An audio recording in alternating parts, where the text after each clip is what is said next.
Hey everybody, welcome to the PC Perspective Podcast. This is episode 221, recorded on October 3rd, 2012. And I just want to point out, I think it's ironic, every time I start the show, I start out that sentence, and then right as I'm about to say the date, I have to look somewhere, either the show notes or the calendar on the laptop. Either way, I'm Ryan Shrout. I'm Jeremy Hellstrom. I'm Josh Walrath. I'm Alan Malventano. And I'm Scott Michaud. 5 people, rolling 5 deep today, everybody.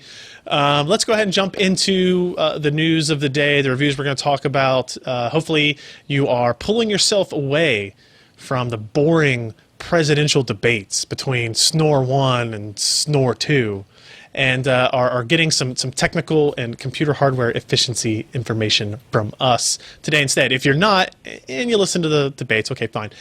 Next week, make sure you tune in. PCPer.com/live is our new fancy URL. I think it's been the same for a little while. But it's fancier to us because we have automation that we've been working on for the last few days. You guys don't notice or care, except on the homepage, you should see a flashing icon. Actually, let's go to that here, see if that actually works. It's not working. Look at the size of that font. I started it before we actually went live here.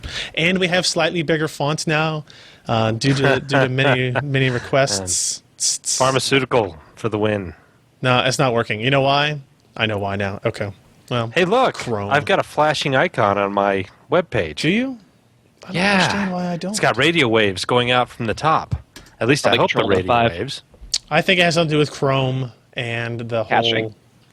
I don't know if it's caching or the way the inline show hide works. But I'm using Chrome. that is so weird. Anyway, regardless, we will get that ironed out, probably. But let's go ahead and jump into some of our stories this week. We do have a decent amount to talk about. Last week, we didn't talk about Clover Trail at all, right? I don't think the NDA had expired yet. Is that right? I believe you're correct. Okay, so Clover Trail is a new Atom processor. I know everybody's going to get really excited as soon as they hear that. It's a new Atom CPU based on the same CPU architecture that Medfield was based on. Medfield being the SoC that is in a couple of phones over in Europe, a handful of phones in Europe. There aren't any in the US that use it yet, I don't think. But Motorola has now made one, and they're selling it in Europe but not in the US. But that's a good deal for Intel. It's a big name. Clover Trail is their version of the SoC for tablets. So this is basically a part specifically built to address the Windows 8 tablet market. So the way I look at it, there's going to be 3 categories of tablets. You're going to have your Windows 8 high speed, high performance laptops and tablets that are going to use Ivy Bridge based parts.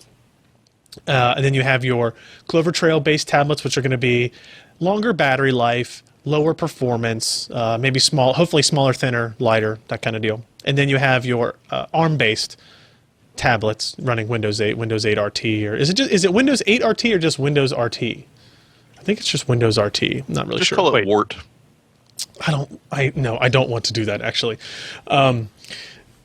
So this part is built for that. What is it made out of? There's been some debate. I've had some questions. Josh, this is not an out-of-order part as far as you know? Correct.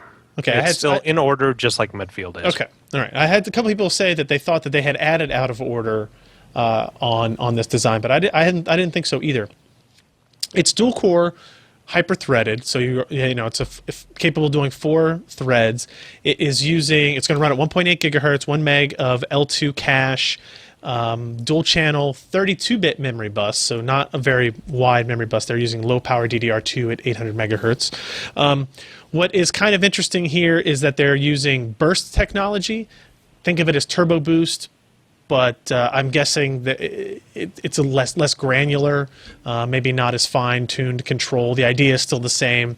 Let's spike up that frequency for a little bit better performance when we need it. But you can't do that very often when you're talking about battery-powered devices, and these are going to be extremely battery limited, rather. For graphics, they're not using any Intel HD graphics. They're not that far along. This is not what Haswell is going to be. They're using a PowerVR design, the SGX 545, running at 533 megahertz, and it supports DirectX 9.3L. L might stand for loser, could stand for low profile. I don't really know. It's a lesser version of 9.3, right? So it's the actual bare minimum spec to support Windows 8 completely from Microsoft. So while there were claims early on, rumors, not from Intel directly, or maybe it was from Intel, that there was support DX10, it does not support DX10. So that kind of gives you an idea. This is what, this part is not super high powered. It still uses the Atom brand, which I believe is unfortunate. It's not using high-end graphics like HD 4000 or something like that. It's using the same kind of graphics technology you saw in the iPhone 4S, the Galaxy Nexus, those types of things. It's not world-beating graphics in that sort of realm. You can see here a picture of the kind of devices that they're hoping to be able to build with these chips and platforms. And probably the most important change, I guess, is if you look at this die shot, is the I/O has changed quite a bit. Whereas previous Atom-based tablets were essentially using USB connections for all of their I/O input-output interfaces between antennas and interfaces between Wi-Fi and all that kind of stuff. They're taking more of the cell phone theme behind things, so you'll see that they'll do I/O standards like GPIO, I2C, UART. These things are lower power and probably lower bandwidth as well, but you don't need super high bandwidth when you're talking about a 4G data connection that kind of maxes out at 20, 30, 40, 50 megabits per second, not gigabits per second that you might be able to get from other interfaces. It is built on 32 nanometer. It's not a 22 nanometer part. Ivy Bridge is 22. This part's 32, so you get a little bit of the disadvantage there. It has support for connected standby, which is a requirement for Windows 8. That's the ability essentially for it to act like a cell phone and be able to access data on the fly. I guess kind of like your cell phone can get information while it's asleep. Same idea here. Spikes of power for that kind of use case. They have new low power states you can see here. If we look at these three images, this is a thermal image of the CPU in an active state. You can see those two red, kind of yellowish red areas of the two cores operating. Here you are in your traditional S0 state.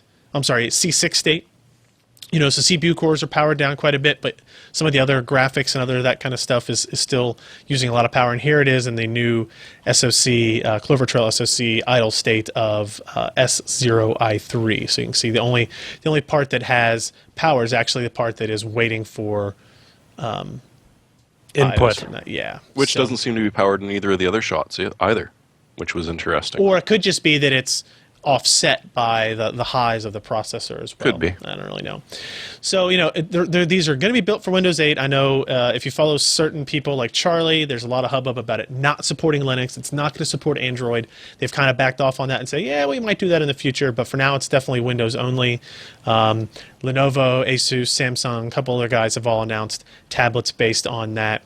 This is kind of interesting. They didn't actually provide this, but they spoke about it, and I was cognizant enough to take notes so that I could recreate these graphs. And talking about the battery life of Clover Trail compared to 10-inch tablets from Android, Apple, those types of things, and then high-res Apple, which guess what is the iPad 3.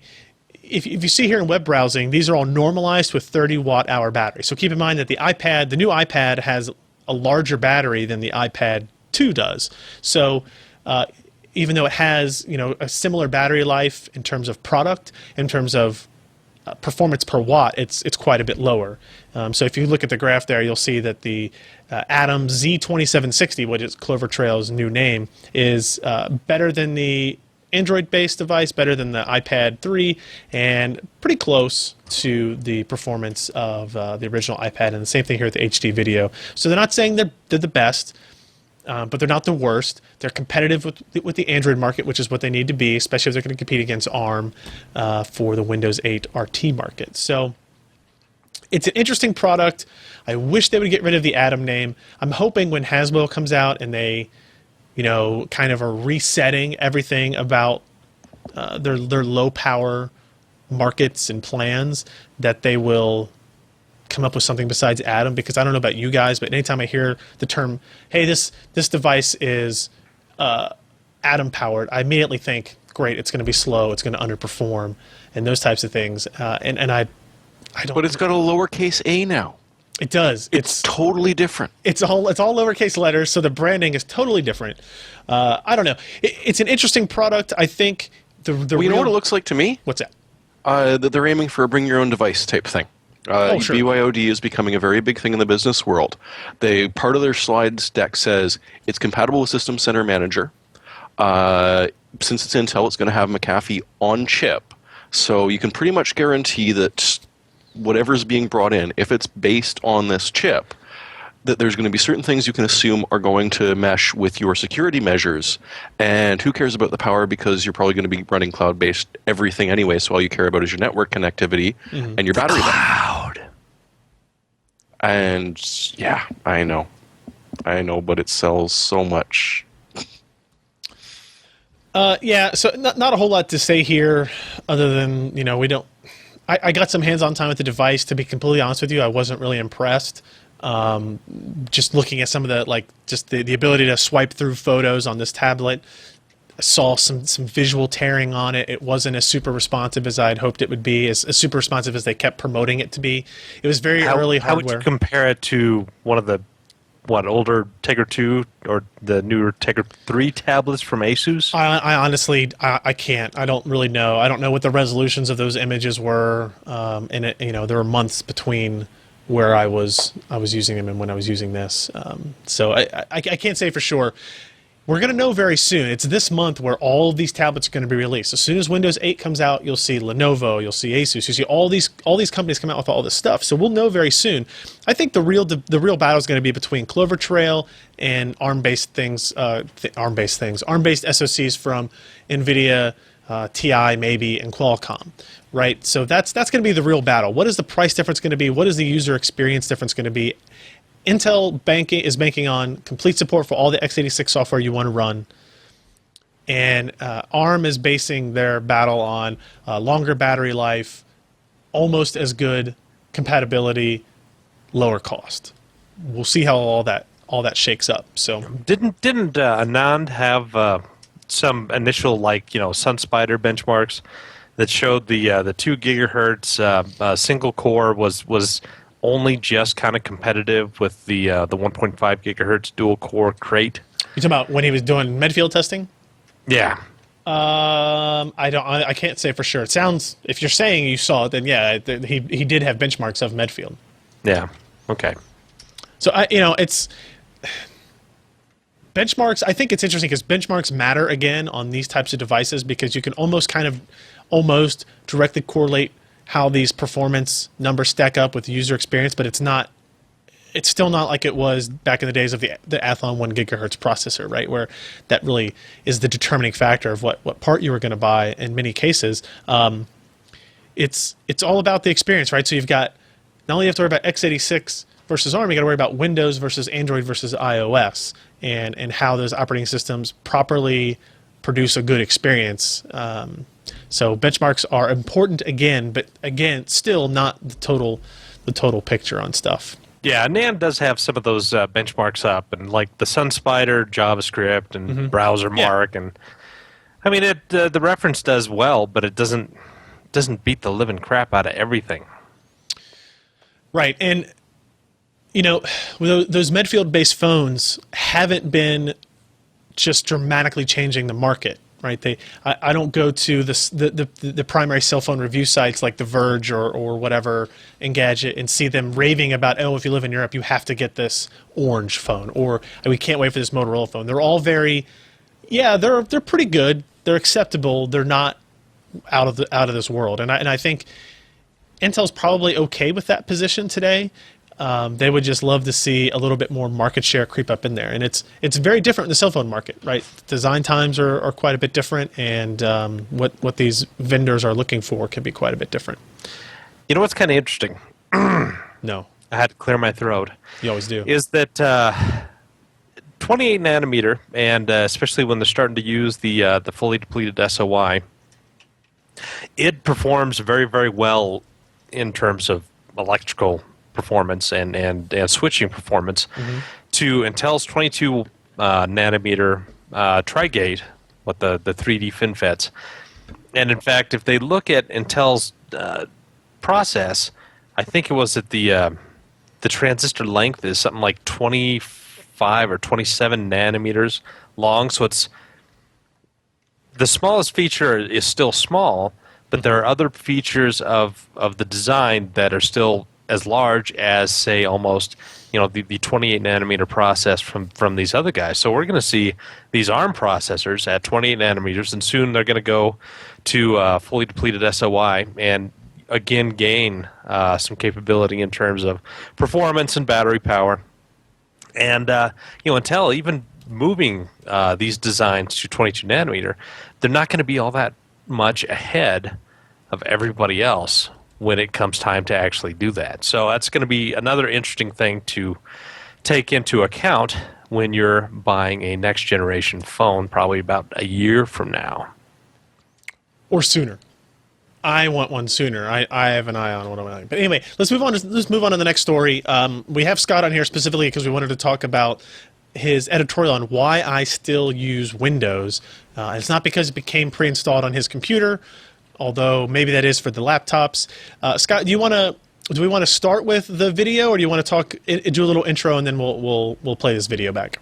I'll play the video back at some point, so because it kind of goes later on. Okay. So why I still use Windows? Basically, there is certain reasons why people still use Windows. There's a certain core set of functionality that they want, and it's also a pretty open platform as it stands right now. The problem is that I've been eyeing Linux every once in a while for the last several years, but there's always one or two reasons that just I try to get into it, but I'm like, nah, I have to go back to Windows to do this, that, or the other thing. So I kind of laid them out there. The key ones, games, and also I use a lot of Adobe applications. But those are starting to move towards Linux and all that stuff as well. And the problem is, not only is that happening, but we're also seeing Windows 8 occur. And if you look at what Microsoft is doing right now, they have Windows 8 as well as Windows RT. And normally they've been kind of going for more sequential numbered versions of Windows, except that on Office they have that, and they also have Office 365, which is their kind of subscription style offering where you just subscribe to it and you'll constantly get updates. It's looking somewhat like Microsoft really wants to do that for Windows. They really want the segregation to go away. So it's really looking like Microsoft really wants Windows RT to be the platform that they have on all their devices. They can't exactly do that right now. They realize it would be complete suicide if they cut off all x86 backwards compatibility support. Oh, yeah. Right now. They'd just be like, okay, well, bye. But the thing is, they wouldn't have spent so much time removing the start menu and doing all these other things to try to move people towards a Windows RT style experience, and then spend even more time removing the hacks of people trying to put it back in. It's clear that it's not just it's not really compatible with what we're doing, so we're trying to gently nudge people off so they won't have any issues. No, when people say, I'm going to take it on myself to fix it, they pull that away from them as well. They just want them to use that. So the problem is that it turns out if Microsoft does push us all to Windows RT, when they feel that they have enough market share and enough tie-in that people won't just, jump off, the barriers to going to Linux and the barriers to continuing to use Windows are going to be pretty much the same, right? So why not just do what we should have done decades ago and go to the open platform where you don't have to worry about that? Because if someone on Linux tries to close down the platform, whoever contributed to it would just sue them for copyright infringement, right? They can't lock it down. That's how it's designed. So, yeah, we're seeing a bunch of things. A lot of people say, oh, Microsoft just wants to have a 30% cut of the sales and stuff like that. I really don't think that's the case at all. But what they do want, and they've wanted for years, and this is where the video is going to come in, they've really wanted to certify everything because, again, for decades, Microsoft has been very embarrassed about their primary product and how it has totally been, crapped on for security reasons and instability reasons and stuff like that. So what they would love is just to certify everything, and they've tried to do that in the past. There's actually a video of Mike Capps from Epic Games where I'll let him speak for himself. Go ahead and play the video now. We got audio? Will they be the same? In so far as we can have a mod community on the console, yes. I mean, I think the thing gamers need to be worried about right now is that we're seeing the console mod community coming to the PC, which is that you can't ship content to people because Microsoft's afraid of what you might put into it, right? They're putting a cert process or considering doing that for games for Windows Live, and that's scary. The last thing we want to do is close the PC platform and push innovation off to independent games or elsewhere outside. Let me know when we of heard enough. There we go. Question numbers. There you go. Yeah, so they've tried this for a long time now. They want everything to be certified. They want everything to, they want everything programmed for Windows to work on any Windows device that they may make. And unfortunately, the only way to do that is to kill legacy support. I think this time they're going to try really hard. They gave up when Games Windows Live like that because, it wasn't exactly worth the black eye for them, but I think right now they're betting the entire platform on this. And this is the first time they've been very quiet about betting anything. So it's looking very much like they're going to try. Do you think Valve has, like, they know this is going to happen? Is that the push for Steam on Linux, which is one of our news stories later? But yeah, it's pretty clear that a bunch of developers lately have been freaking out a bit about Windows 8, and it's always the PC developers that have an eye on very long term support. So it's Blizzard, it's Valve, it's sort of Minecraft. Mojang, I mean, he's been really outspoken lately, but Valve and Blizzard don't make money when they have a big blockbuster. They make money when they have a product that will sell for 10 to 20 years, right, and they can support for 10 to 20 years, and that will build the audience for the new products. So, and also on their service and stuff like that as well. They design a service for that long-term support. If they are stuck with Microsoft not just requiring certification, but they can censor and pull down whatever they want, they have that middleman that they just aren't comfortable with. And then people say, Steam is just wants a cut of the sales themselves. They don't want their store in the market. That might be a conflict of interest, but I mean, they're not the only ones to say that, and it's all at the same time. And conflict of interest doesn't mean they're wrong, right? So of these other reasons that you mentioned, Adobe applications, specialty hardware, Microsoft might push us away, which other one do you want to touch on real quick, and we'll send everybody else to go read the editorial on the site? Well, one thing that's major is Adobe applications, because what they're doing right now is they are trying to push people to their subscription service. They want people to not just buy a license of Photoshop or whatever, Creative Professional, whatever, right, Creative Suite, and just sit on it for a dozen years. They want people to constantly upgrade or subscribe to it. And I'm thinking that there's a bunch of people that can profit from Microsoft trying to close down their platform. And one of the best ways Adobe could profit is by saying, oh, you want to upgrade your license to something that works on any platform? Sure, subscribe. Move a platform, just download new clients. As long as you keep a current subscription, you're fine. So there's a bunch of people that can profit off of it. So it's not even just like, oh, we need to protect openness. People can make money off that. And if they can and work towards a good future, who cares? Make money off openness? That's crazy. Yeah. Well, that's the thing, too. People are like, oh, no one supports a Linux kernel anymore. Who would want to support a platform that they can make a change and then other people would benefit from it, their competitors? Well, then their competitors make a change and they benefit from it too, right? That's why almost all these TVs are running Linux, because Samsung makes something for their TV, LG does it, they fix their TVs, Samsung fixes their TVs. So there is this ability to rely on the same dependencies and put a little bit of effort into supporting it, but also building upon that amongst each other.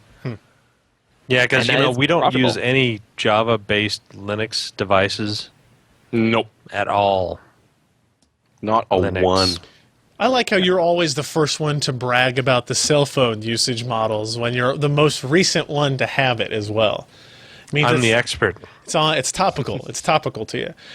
So it's a really good editorial, Scott. I encourage everybody that's maybe interested in some of these other options and more detail on what he's kind of trying to tell us with the Adobe and the gaming side of things. Go to PCPer.com. Look for the editorial on why I still use Windows. I know it's gotten a lot of interesting comments. Let's say interesting, because not all positive, but some negative, right? And mix it in there. So that's good. That means you've sparked a discussion.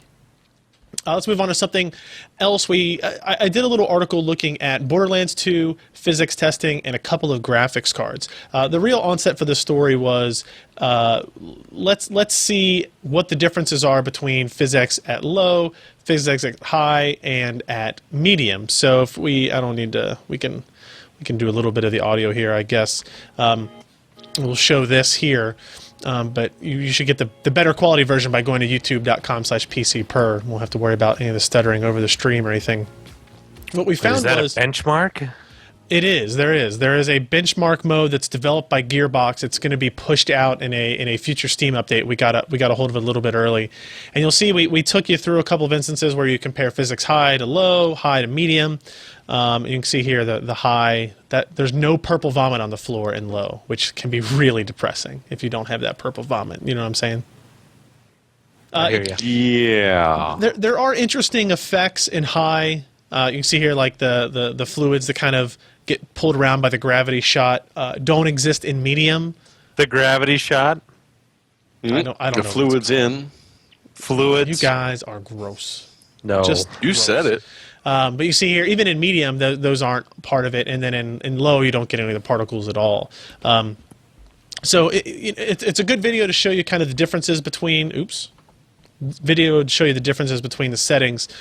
And then the second part that we did was I just took the high-end card from NVIDIA, the 680, and the high-end card from AMD, the 7970 gigahertz edition, and just wanted to see how these PhysX settings affected performance between the two. And it was actually pretty interesting, as you might expect, because this is one of the few games, I think maybe the first game, that will let you run PhysX on a system with only an AMD card. So what you'll see here is Borderlands 2 with PhysX low. You notice the bars are very similar. Performance is pretty close. And actually, 137 versus 146 at 1080p. Obviously, these cards have no problems. Minimums in the 90s. No issues at all. When we turn PhysX on, keep it on low, you'll see the CPU usage graph here. Both of them are in between 10 and 20%. Nothing real big there. We turn it on medium, and you'll see immediately a change in the performance here. You'll see where the PhysX is kind of low and not really interfering with anything.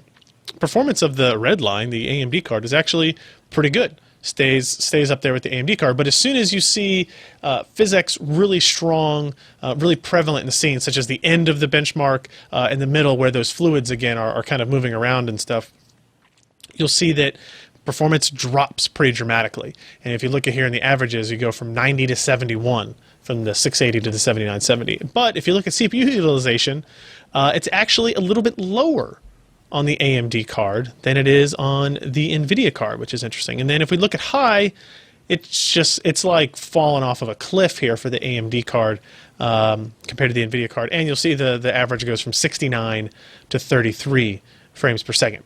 Pretty big difference. The difference obviously grows from medium to high, but then if you look at CPU utilization again, AMD actually has they're pretty close, but has a little bit lower CPU utilization.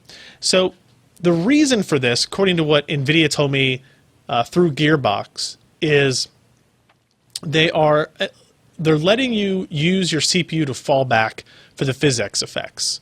Right, because keep in mind that PhysX is in console games. It's in a lot of games just for their general physics modeling. Right, they don't have to necessarily enable the GPU accelerated parts of it.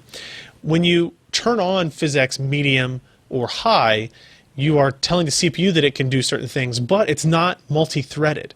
And essentially, what's happening is the game is being slowed down by the CPU trying to get these calculations done. Now, it says two things. One, NVIDIA owns PhysX. They're not going to spend a whole lot of money and time making it super efficient for processors so that it can run better on systems that don't have an NVIDIA GPU. I'm sure on the console versions of physics, they probably do a lot of that kind of stuff because the Xbox 360 does have an AMD GPU in it, and people still want to use, PhysX is still the physics engine used in Borderlands 2 on the Xbox. So, they're tweaking things here and there. But wasn't it a couple of years back that they offered like $100,000 to somebody to adequately multi-thread PhysX, that you had to sign up with them, they'd send you the stuff. Yeah. But I never heard anything else about that. No, me neither. Me neither. Shocking, huh? I tell you, it's what happens is people on the AMD side say they're obviously cheating. They're just doing this so that you will want to run physics and high on your benchmarks, and now you see this huge deficit that we get, right? So in terms of if you're looking at GPU performance, it's unfair to compare NVIDIA's high to AMD's high or NVIDIA's medium to AMD's medium. It's only at low, where it's only CPU based, that we see the actual true comparison. But at the end of the day, for a consumer, you don't really care about the politics or anything like that. You care about what's my game look like, how's it act, how's it perform. And if you watch the video of our PhysX settings comparison and you think, wow, the difference between low and medium or low and high is actually pretty cool, and I want to play with medium or high, then that may influence your decision on which graphics card you're going to buy the next time around. Even though some people might say it's a pay-for-play program, they were NVIDIA, they'll spend a lot of time adding these PhysX effects themselves maybe rather than the Gearbox guys. I don't really know if that's true or not, but it's definitely one of those eternal debates with PhysX and where it falls in, right? We would love to see AMD GPUs accelerate it. It's not going to happen. Don't start asking for it again. It's not going to happen. But if more games can adopt it in an interesting way, like Borderlands 2 has, then it could be a feather in NVIDIA's cap. If not, if we get this one game every other year that kind of use it, like Batman Arkham Asylum and Arkham City, or Arkham City used it pretty well. Borderlands 2 uses it. There might be one or two in between, but it's not a lot, right? So. Interesting data nonetheless if you are looking for info on how Borderlands 2 does there. All right, we have to move on because Trinity launched. Trinity. And Josh, you have 90 seconds to tell us as much about Trinity as you possibly can. And he's said it all. Oh, hey. This was an exciting launch for AMD and journalists in particular. I mean, we didn't have any kind of controversy whatsoever with this launch. I honestly don't even want to get into it because we don't have time on the show to. So let's move on. I mean, you can't get any more red-faced and go straight into. Tell me about the processor, Josh. Okay, well, this is the first pile driver-based core from AMD, and it is their latest and greatest APU. The Trinity is going to be a 65-watt to 100-watt series of products. The highest end is the A10 5800K, which runs at 3.8 gigahertz base and can turbo up to 4.2 gigahertz. It's got the new VLIW4 GPU integrated on board. It's the same kind of series as we saw in the HD 6900 cards that were released a couple of years back. And those things run at 800 megahertz at the highest. So there were quite a few interesting things about this. One, the graphics performance, of course, it's top-notch for integrated graphics. Right. It matches that of some of these $60 to $70 discrete graphics cards that people used to add to, previous integrated solutions, which just did not perform all that well. In doing this, it also kind of limited AMD and its competitor NVIDIA in terms of the bottom market. So really, we're only going to see people selling about $100 cards and up. Gaming performance, we got to see a preview of that on Thursday, last Thursday, and it was very good. I was able to play pretty much everything at 1290 by 960, 1280 by 960. at medium to high levels at upwards of 30 to 40 frames per second. Some things like Dirt 3 were able to hit like 49 frames per second. This is of course a DX11 based part.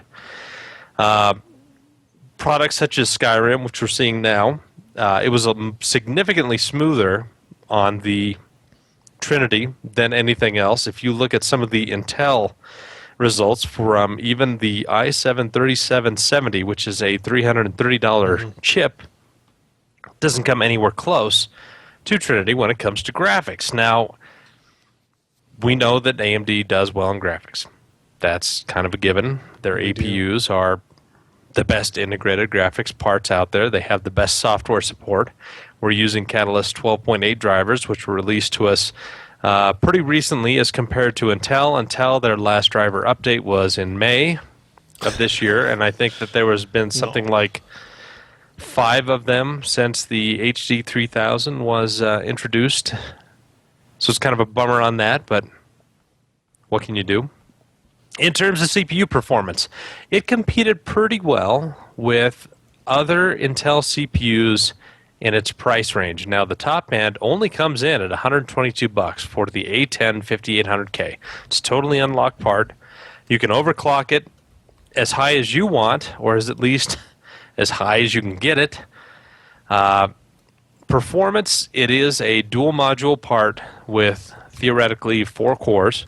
Now, of course, it shares the floating point units between the 2 cores. So it's one 256-bit floating point unit per module. And performance, again, it comes in around the Sandy Bridge 2105, the Ivy Bridge 3220. Parts kind of in that area. So it's certainly not a world beater when it comes to CPU performance. Now, something that I did that not a few others even looked at is I compared this part at 3.8 gigahertz to the AMD FX 4170, which is a 4.2 gigahertz bulldozer part. Now, the 5800K was really neck and neck with that supposedly faster part that not only is it clocked 800 megahertz faster overall, but also features the large 8 megabytes of L3 cache. And it kept up. So PileDriver does seem to improve IPC, and we're going to have slightly better performance out of these parts than previous generations of FX. And it seems to have solved, quite a few of the thermal issues of the, kind of bulldozer slash PileDriver, bulldozer architecture. So it's a lot of interesting stuff in there. You should really read it. It's like 300 pages. It's like a novella. I think it's worth reading. You have a lot of good commentary in there about it's not the best, but right. So it's not the best, but it's 100. What do they sell for? $125. $122 is the MSRP. We're seeing them for $129 the first week that they're released, but eventually, that's going to go down pretty significantly very shortly. You'll find that we talk about it quite a bit more going forward and where it's useful. Home theater PC, mainstream gaming PC. We did a couple of articles and stories looking at what Llano could do for that. And I imagine this would take over any kind of area category you thought Llano would do well. This is going to be a little bit better than. And if it's for a gaming graphics purpose, it's going to be noticeably better than Llano. CPU wise, maybe not. GPU wise, definitely. Is that fair to say? Yeah, I mean, the 5800K, except in a couple of circumstances, was faster than Llano. The only thing that Llano really beat it on was like Cinebench, where the 4 actual cores with each of their own floating point units were faster. Now, once we start getting into software that will actually support things like AVX, FMA3, FMA4, then you see a pretty big increase in performance with the PileDriver core as compared to Llano. Interesting. All right, our last minute. Go read the Trinity review. despite all the controversy, it's a good article in a reasonable product. It's a good product for what its goals are. We'll talk about Vishera more in the next 3 weeks, I guess, when those FX based parts are released. So stay tuned for that if you're only interested in the purely desktop iterations of it. Now we're going to bring in Alan, kind of on the fly here. Alan, again, you get 90 seconds, the same 90 seconds that Josh got, to talk about the Samsung 840 series. This is the non-Pro. Last week we talked about the Pro. This is the Tender Loving Care edition of the Samsung 840. Sure, if you want to call it that. 85 seconds left. Well, okay, so 70. Damn you guys. 65. What you have to realize is that the 840 Pro was really the replacement for the 830, which didn't have a Pro or a non-Pro, and it's also the drive that's meant to compare with all the other MLC-based drives out there. The 840, without the Pro at the end, is a totally different animal, right? It's the first drive to use triple-level cell flash memory that's being sold. I like this graphic on your article of cups filled with water. Yeah, I basically just tried to find any picture somewhere from the internet. I don't even remember where I found that one, but yeah, it's just that's the closest thing to a no, nice... it's actually if you look at it, the 0-1 bits and what they represent it is well represented in this image. Yeah, exactly. That was like the most accurate thing I could come across. But are these people optimists or pessimists? Well, they're optimists. It's more like than 3/4 full. They're exactly. mostly optimistic. So the idea with that picture is just that it's a single level cell, which was the original solid state drive flash memory, which didn't stick around for too long because the technology was good enough where they could immediately move to multi-level cell. In other words, single SLC is just 1 bit per cell. You can only store a 1 or a 0 in a cell. Well, they realized, we can use some in-between voltages here. We don't have to be just a 1 or a 0, like a 5 volts or 0 volts or whatnot. So MLC caught traction really quickly, and it was good because you can get much more. You're doubling your density, your bit density of the flash memory, and you only have to add just a little bit of extra circuitry to make that magic happen. And it doesn't really add a lot of die space or anything like that. Triple level cell was a little trickier because you're trying to redouble again, and you get to the point where instead of 4 voltage states, now you have 8, and that's kind of out there, right? It's making those tolerances very thin on how full you're going to make that bucket or that cup. So the problem is the program time. You need more time to set that bit to whatever the voltage is going to be. And the same occurred from SLC to MLC, and then now the same occurs again from MLC to TLC, triple level cell.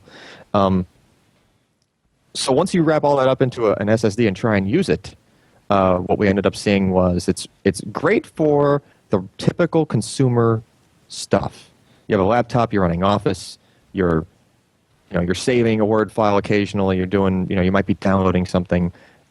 This drive will do perfectly at that.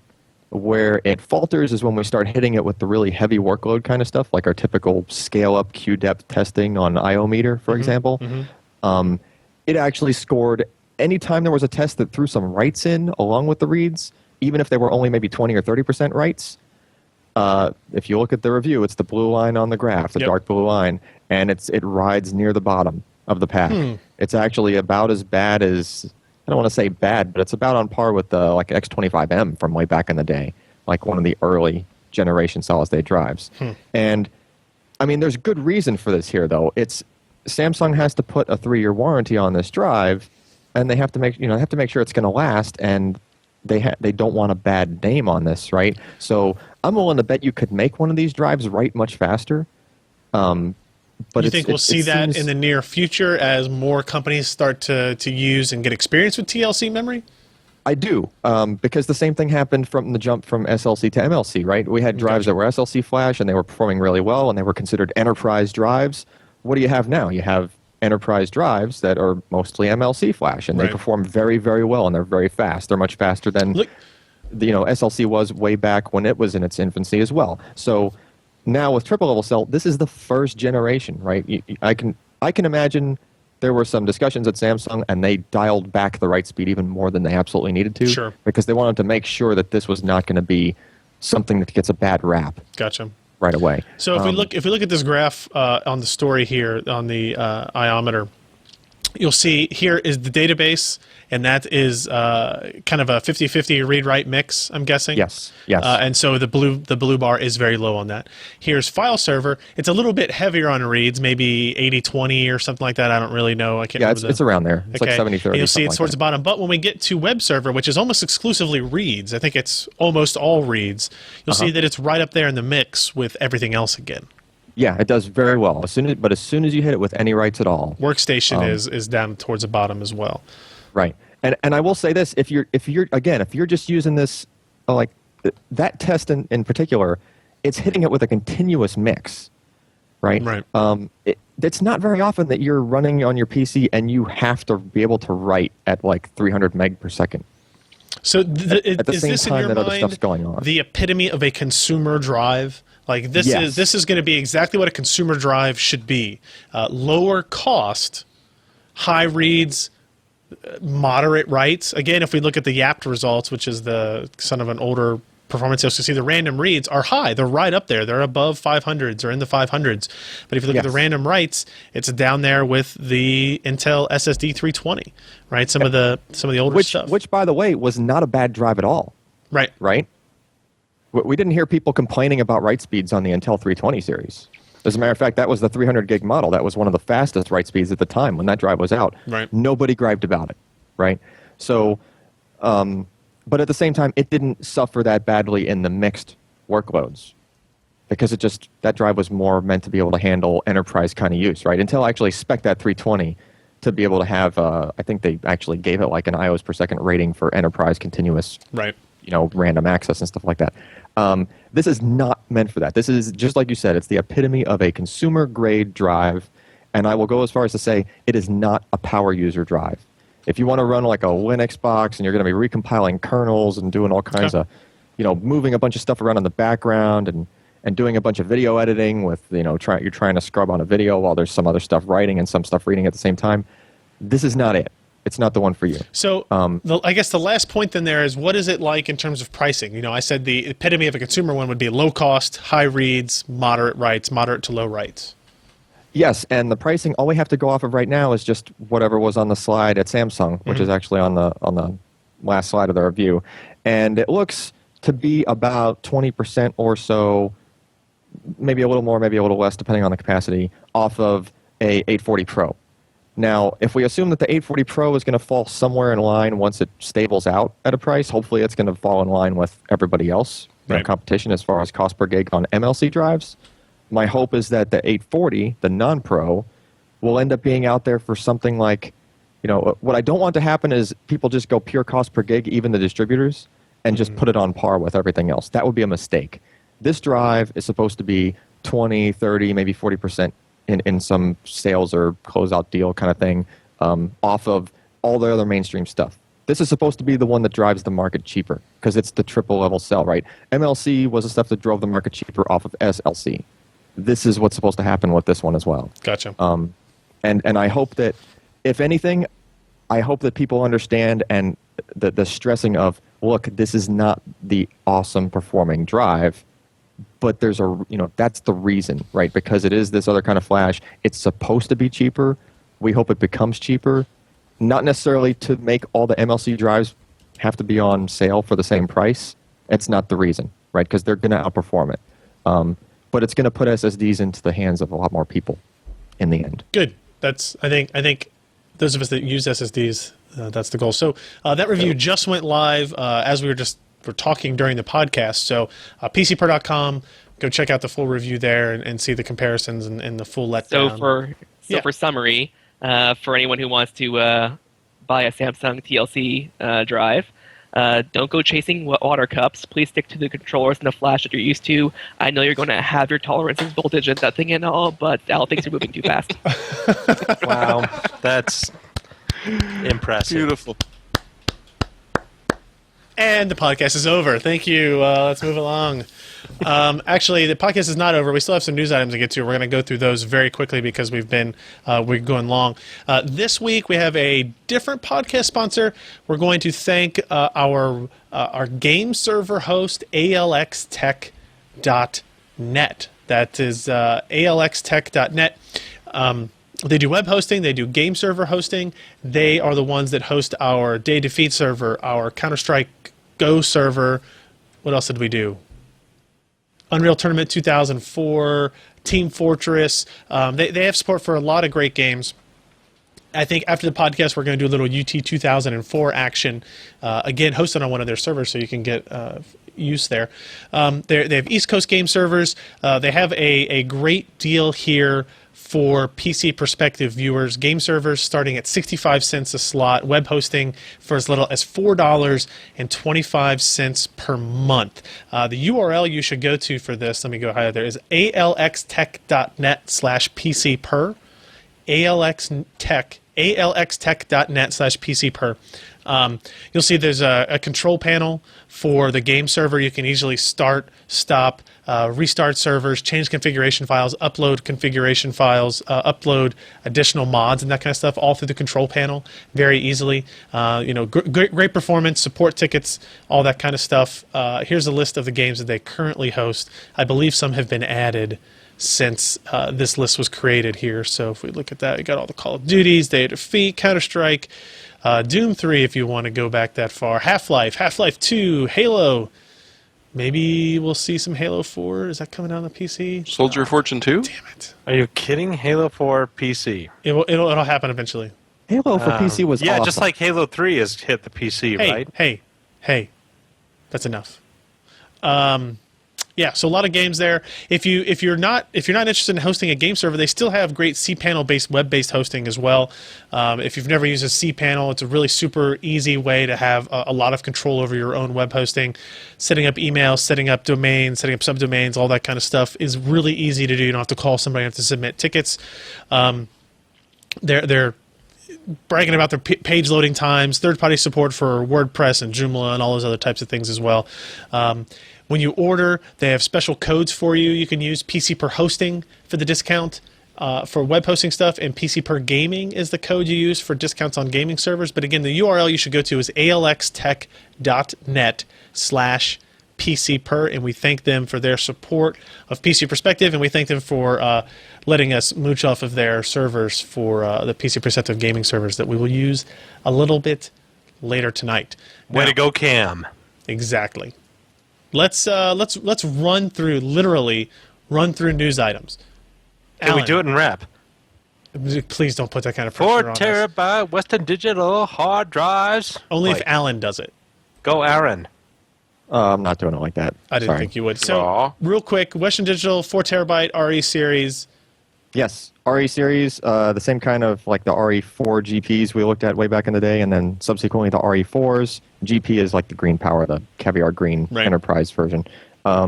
And then the RE without the GP at the end is 7,200 RPM. It's basically like a Caviar Black, only sort of supercharged, and has like accelerometers and pressure sensors and all these extra things for server kind of workloads. And that's what these are. So Western Digital announced 4 terabyte RE. I was sort of hoping they would announce a 4 terabyte red. I think They they're can't get just enough going- reds out as they are. well, I don't know. So I think that's what their plan appears to be. I think if you They're want saving 4 it up. terabytes, you're just going to have to get the RE. Unfortunately, I don't know. We'll see. Anyway, Review coming. I've already ran it through some benchmarks. We're already past the NDA on it. I just need to write up the review. Looks very good. Looks real strong. It's basically just a really well performing 7,200 RPM like Caviar Black style drive, just with all the enterprise features, and that's really all there is It's to it. It's big. pretty speedy. It does go faster than 150 meg per second at the beginning of the disk. I think it was like 170 or 180 or something like that. Plus, it's definitely 4 up there. terabytes. Say again. Plus, it's 4 terabytes. And it's 4 terabytes, right? So there was the seek times were still really fast, everything. So the fact that there's more platters in there and more heads on the head pack, stuff like that, didn't really seem to affect it negatively All right. at all. So seems like a real strong drive. We'll talk about it next week with Yep. the full review. Yep. Next on the list, Apple's A6 processor uses hand-drawn ARM cores to boost performance. Josh, is this important or is it just neat? It's kind of both, because if you're a direct ARM licensee of ARM cores, all of those licenses are pretty much hand laid out cells. Other people, okay, if I could say this in just minutes versus seconds, if we go back to Star Wars 2, Wrath of Khan. Now, let's not do that. That's anyway, Star Trek. That'll be hours. if days were hours. On Strikes Back. Yeah, anyway. So anyway, for years and years, you did hand-drawn cells because you had the best power efficiency and clock speed out of that. As software has improved through the years, you could do automatic trace and route and get close to, but not quite, the performance of these hand-drawn. Now, as we've gone with more and more cores, a lot of people have done more and more automation, and it's still not a huge deal because we got so much performance that we really don't even use most of the time. It's not a big deal. Now, Apple, they bought up a ARM group a couple of years ago that created their own designs. And this one is essentially, it's a hand laid out. The electrical properties are very, very well known. It's speedy, it's fast, it runs well. And only the company that really does this a lot is like Intel because they can afford to. It's a very costly process. You have to have a lot of man hours doing it. It's like, literally it takes one engineer about a month to just draw out a simple PLL circuit on a modern processor. So that kind of tells you, and I mean, that's one of the most basic portions of a processor. NVIDIA, they did a lot of hand layout with the original, double clocked. What is it? The G80. Ryan, Sure. help me out here. The original GeForce 8800 series, Oh yeah. which had the hot clock. G80. The individual shaders were again hand laid out. It's costly, it's time consuming, but Apple, they've got money to spare. They've got like $100 billion in the bank. So yeah, they can afford to have a few IC engineers go out and do this stuff. So it's neat. It saves them power. It gives them better performance, and they can really control a lot of the properties of the processor by doing this. But it may not be optimal. But we can talk about that more later. We can. Next up, limited access Steam for Linux beta coming in October. Scott or Jeremy, any comments on this other than the tux with the valve coming out of its eye hole? Well, you're looking at about 1,000 people total. There's been a limited internal beta going on for a little while with Linux on Steam. They're going to roll this out to the public. Anyone can sign up. They're only going to give 1,000 out. You're going to get the beta Steam client, and you're going to get a game. No specifications what game it is, but anytime we've been able to look over Gabe's shoulder or any of the other engineers, it's always been Left 4 Dead 2. So there's a pretty good chance that that's the game you're going to be testing out. And you might even get to play with Big Picture and a couple other things that Valve also seems to be rolling out soon. Hey, you know what's kind of fun? No. They're trying to release a Left for Winchester that's based on Shaun of the Dead. That A would mod be for amusing. this. That'd be pretty cool. Scott, do you That have would be any thoughts on I this want at all, real the quick? weed whacker. Well, actually, yeah. So I was talking with a friend of mine, friend of my ex-girlfriend, anyway, and they were talking about how the Steam box. Mhm. It's possible that one thing that Valve might be trying to do with their big picture mode is to support a console platform. It's possible they could be trying to go into home theater PCs based on Linux at some point. So, Sure. Why the hell not? It's interesting. Hopefully we'll see something cool out of it. and we're starting to see more starting to see more non-game things from Steam as well. We're starting to see software. It's not out of the reach. They may branch into music and movies as well and actually have a full digital distribution service. They already With like sell Camera applications Bag on 2 Steam. and Game right? Maker Studio and 3D Coat and all the other apps you can buy nowadays on Rage, Steam. yeah. Yeah. Tim wrote up a really good news post about AMD Vishera, which is the pile driver based kind of desktop CPU. It won't have, not an APU. It won't have integrated graphics. Josh has kind of already talked about the 32 nanometer pile driver modules and kind of the improvements we'll see there, and we'll see more pretty quick. But there are leaks on prices, starting with the AMD FX30 8350 8-core CPU, 16 megs of cache, 125 watt TDP, 4 gigahertz, $253. What does that put it in range with? The 3570, 3550K? 3550. Is that what it is? Okay, yeah, here we go. We've got it laid out right here. Actually, 3570.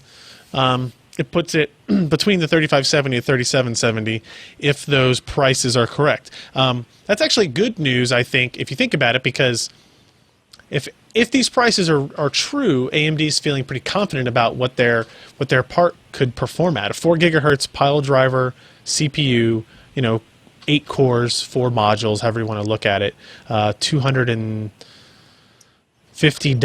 or so. If that part could compete across the board in a lot of CPU-based applications, a lot of CPU bound applications with the 3570K, I think it could make things interesting again. It really could. But It certainly can. yeah. We'll leave that as it is for now. If you're interested in seeing the full layout of prices and SKUs that have leaked about Vishera, check out that post from Tim. Asus also showed off Silent PC with AMD Trinity APUs. Nothing super dramatic here. This is the unique builds that you can do with Trinity that are a little bit more interesting than just trying to test and see what it gets in SuperPi or something like that. Didn't Zalman have a case design that essentially you mounted your CPU to the? Yeah, is that what the this is case. using? I don't know if they're using Zalman, but that was I really Yeah. But that saw one was that a in solid chunk of Comdex copper. about It was like a heat 10 sink you years put ago. your system in. Yeah, I remember seeing it at Computex. The issue was always, could you build it so that it would work with more than one motherboard? Yeah. Right. That was always the issue. Pretty interesting stuff. A completely fanless Trinity home theater PC that looks like this is a great idea. And obviously Asus is showing it off as here's what you can do with their FM2 motherboards, and here's what you can do with they're using an AMD A10 5700 APU. So yeah, pretty cool stuff there. This is a story that may require more discussion, and we may have to come back to it another time. This is actually a post that Jeremy made on a story from Tech Report that looked at the difference in AMD's CPU prices over time and Intel's CPU prices over time, say the last 2 years or 3 years or so. And the kind of summary they came up with, which may not be super surprising to anybody that pays attention, is that AMD's processor prices have continued to decline over time, and Intel's prices have not. Let me go over to their Tech Report story real quick here. It's a really good write-up that talks about these differences. And so here's the graph that'll probably be the most interesting. So this is all the AMD processors. It might be hard to read on the stream, but you can see here the FX 8150 is this line right here. So you can see it was released in the 275 range or so, and it slowly kind of dropped over time to under $200. Now, that's from September of 2011 through September 2012. Now let's look at the Intel side. And what you'll see are lines that are pretty damn flat. If you look at a part that kind of mirrors that, close to that same time frame, here we look at the Core i7 2600K. Came out in March in the 325 range. Went down to just barely below the 300s, maybe 290, something like that, 295 in this range. Look at this part right here. This is the Core i5. And that was even after Ivy Bridge was launched. Yeah. Look at the 2500K here as well. Started at like the 220 range, and it's now in the 220 range or something like that. So, yeah, and you look at the the 750, which is no longer available, actually kind of went up in price toward the end of its life. So did the the 750 definitely did go up in price toward the end of its life. So this, ladies and gentlemen, is why, as Cyril writes at the Tech Report, is why even people who like Intel want AMD to do well, because AMD if AMD can create competition, it does stuff like this. If they can't, it does stuff like this. Right? Well, what's even worse is that AMD did produce some competition on the very low end, so you see Intel sort of drop the price a little bit, and then just languidly launch a new processor with a newer version. If you look at And like not the even drop the price of the other one. 2105, it never really went down in price. Never. Yeah, some of the early i3s did, but They got replaced, but yet the price didn't drop anymore. You just had to pay an extra $5 or $10 for the next step up. And AMD is desperately trying to crank prices down. Yep, it's a really good story. As AMD struggles, Intel chip prices stagnate. It's a great story. They used Cameleg, which new to me, but allows you to track Newegg prices and all that kind of stuff over time. Well, it's attached to the Camel. Hump Yes. on the egg. Sure. What? I'm going to move past that. It doesn't hold water. Is that what Interesting you're story. saying? An interesting story nonetheless. The last thing, real quick, just to plow through it, XI3. Remember these? Do you guys remember these? If you went to CES, we saw these at one of the Showstoppers events or something like that. They were demoing these tiny, tiny computers, right? Yeah, and they got mad because I took one and I rolled it down the aisle. Yes, I remember that one. Did you actually do that? It came up natural 20. Nice, you win. I remember talking to these guys. Well, now they're apparently doing a Kickstarter to get their device funded and out there, which means perhaps maybe it wasn't as successful as they had hoped. As of this writing, which was earlier today, I believe, Tim wrote that they had raised $24,613 from 55 backers and has 24 days left to meet its goal. Let's click on this link. Let's see. Drum roll. We went from $24,000 to a blank white page. Oh, 24,016. And their goal is $250,000. So, You know what? If these people were smart, they would put Tesla in that title somehow. I don't think they're going to make it. Psi and Pi are pretty close together, so they could just brand it Pi. We know that works for Raspberry. Oh, right? goodness. All right. Let's see. I had some user questions in here, but I'm going to skip them because I'm a horrible, horrible person, and also because we're out of time. I will save And those it's in the show tradition. notes. Yeah. Well, we hadn't even tried to get questions in recently because we've been going over so much, so we're way over now. Let's go ahead and jump into our hardware, software picks of the week. And You're so original, Brian. So original. what? Look what you're picking. I'm picking Corsair Dominator Platinum. I've never In the seen that nice before. package with the white LEDs. Yeah, but see, people are going to love my pick more, Josh. It's octagonal. Because- look at it. Well, not only that, Octagonal. but look, And it the says package diagonal. is like that. It's 4 DIMMs in a package like that. That's pretty sweet. And Velcro. It's got Velcro. How many products these days has Velcro? It's because of all the subsequent times after you install that RAM that you're going to absolutely need to get in that container. You just need that quick access. Sequent. Think of all the things you could put in this box, like Yeah, RAM. like, Sandwiches. Like a RAM. You could put Red one piece of sandwiches. toast on this side and one piece of toast on this side. So And the then hot squish your side sandwiches stays hot together? and the cold No. side stays So, cold. why is this memory cool? Let me read it. Let's go back to McDonald's. It has, Yeah, it is. It's high-end memory has been kind of hard to come by these days. It's not really right, but it's hard to make memory that's cool and different and stands out now, right? So this is actually 2133 C9 memory, super high-speed stuff. 16 gigs. It has I don't know if they have any pictures of this on it. If we look at the Newegg link, it doesn't really show up. We switch over to this computer, Ken. You'll see underneath the silver bar here, there is an LED strip. It comes with a white LED in the box or in the DIMM itself, and you can change it and replace it with multiple different colors that you can order from Corsair.com. So as you can see, this 16 gig kit is $164. And now this is the 1866 that I have here brought up in Newegg, but still pretty speedy for $160 for 16 gigs. But here's the best part about this. What's the best part about it? Tell them what you get, Ryan. This is why they're going to like my memory pick more than yours, is because I'm going to give this memory away. I'm going to give, there's a gasp from the audience. I'm going to give 16 gigs of Corsair Dominator Platinum memory away. And why don't you bundle that with a 3870K processor? Because that's like insult, right? I mean, it's like...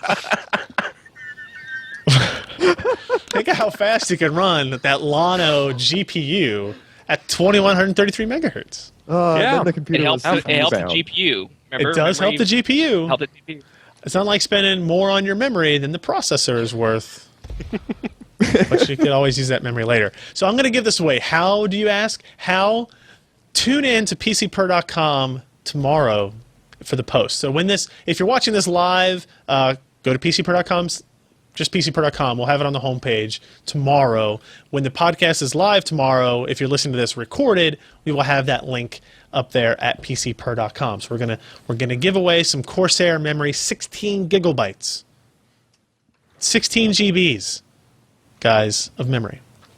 So we And won't if you penalize wanted the for bigger watching the debate. GBs, you got the bigger GBs. You got the bigger GBs. Scott, you were gonna say something? I'm gonna say we won't penalize you for watching the debate. Yeah, no, actually, we will I- because you'll have missed it.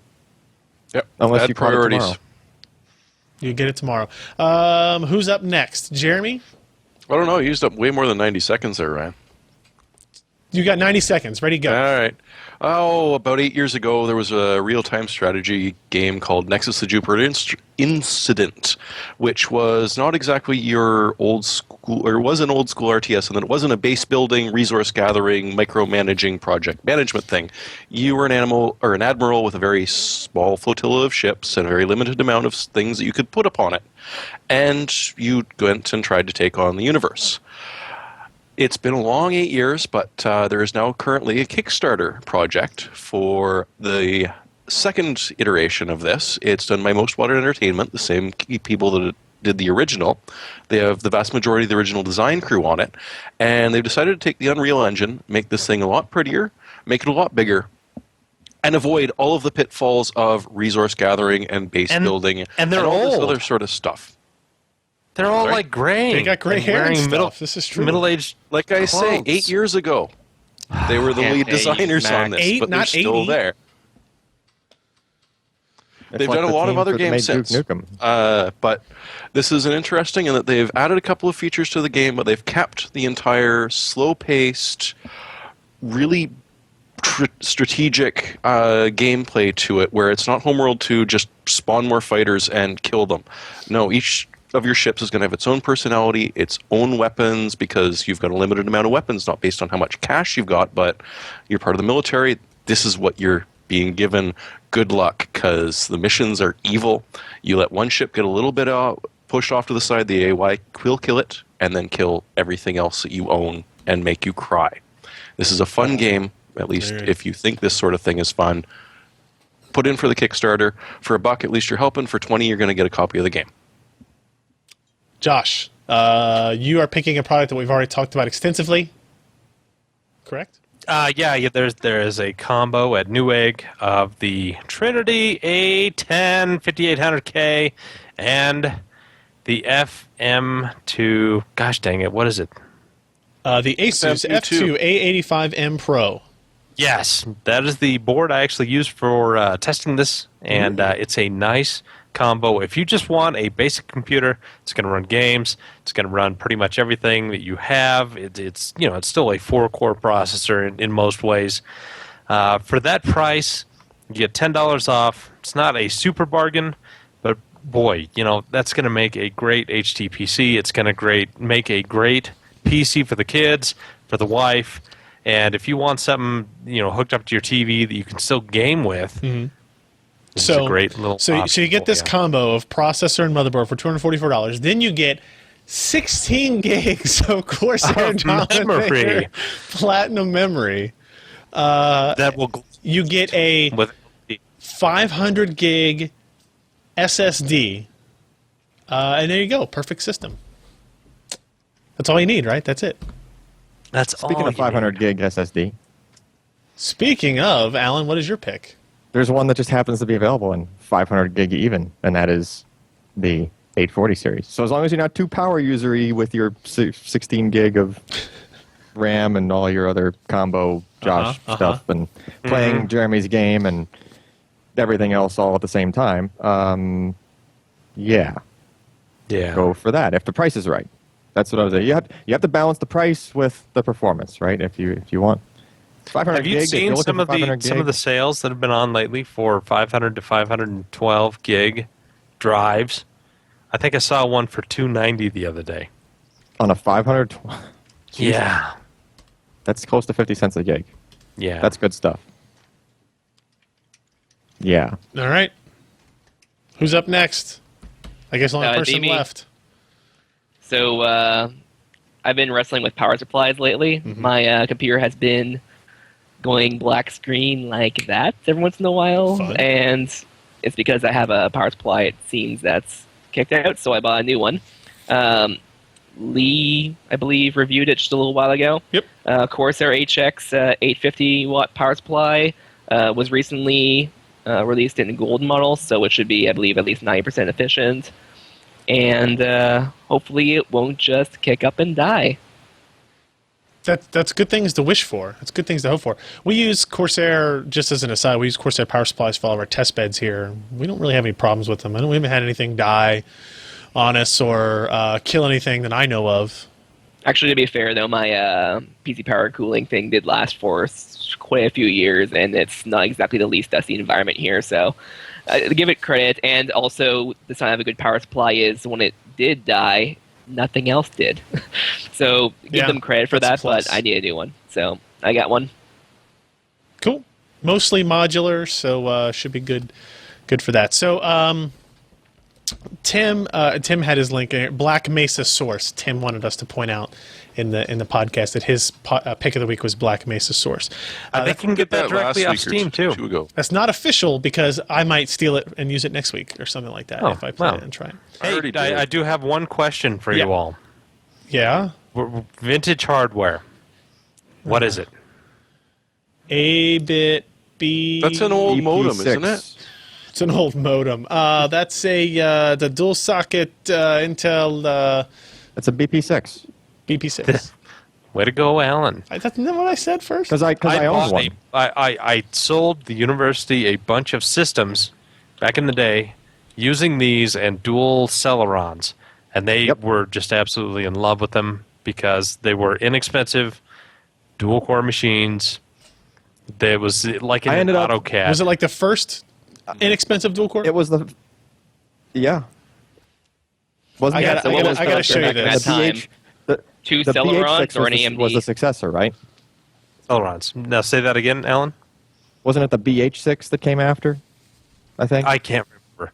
I think yeah, there was one that BH6 there was one that bit came after before. that used the that was for like Pentium 2s or whatever. But Yeah. This- yeah, that this one with was that the one with shirt- Celerons. Not only that, you can overclock the Celerons real easy on that board. Yep. Yeah. With jumpers. This was the polo shirt I brought to do videos with today. I wanted you guys to see it. That's awesome. Okay. My stream is frozen, Hey, so I can't really. That's but a collector's item. It's like a 3D it is. effects shirt. That is a collector's item. You know what's So- you know what makes so me those- sad? So this is a shirt that came like directly from China, right? Like I was in China when I got it. You know what the size on it is? It's like Super triple large? XL and it barely fits you. 3X large. So hey, Josh. Yeah. I have a storage-related sticking point on the BP6 and the VH6. If you were Uh-huh. to use the high point controller for anything, and I mean anything, it would pretty much corrupt your data at random. Just saying. I love High old Point. That is technology. a company that I haven't. Originally High Point was really, really kind of cool. They had good products, but it just went downhill. It went, yeah, right around that point, it went down. And then they do make raid cards nowadays, and they're decent. Don't get me wrong. And we even reviewed one. Like a couple of years back, we reviewed a High Point raid card. It was Yeah, okay. I remember. Yeah, but no, not back then. My God, that add-on controller thing—that's what gave everything else a bad name. Like afterwards, is an add-on controller. That's why people cringe. All right. Yeah, these sockets Hey. have like a single power phase going to each one. True. You either I'm got telling all you, the power that's- or you that- got none of the power. That is the motherboard that had home Binary. power users installing Windows 2000, right? Yeah. Because then they could get the SMB stuff going on, the dual Hey, CPU stuff Windows going on. 98 actually supported.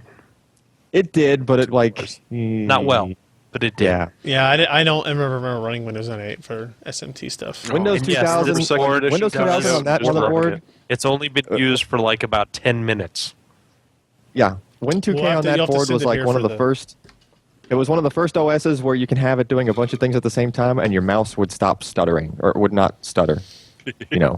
Like Anytime before then, that was when your mouse would start hiccuping when you had more than like 3 things going on at the same time. All right, let's get out of here before Josh pulls some other piece of old crap hardware out of his bag. Because look at my place. Yeah. I've got a few pieces of hardware here. If one day when I remember, actually, I try not to go into my office at the house anymore because there's so much. I was like, if I don't look at it, I don't have to clean it and organize it. I haven't used that as my office in like a year, but it has sure all that's my what Kelly old- thinks, old- too. old- Oh, she loves it. She's excited. So let's end the show. Thank you everybody for watching or for listening, either one. Again, please come join us live Wednesdays, 10 p.m. Eastern, pcper.com/live. Check the schedule at pcper.com. On the right-hand side, you'll see our kind of live schedule, what it is, and sometimes we change things and move it around, so you have to check on the page for that.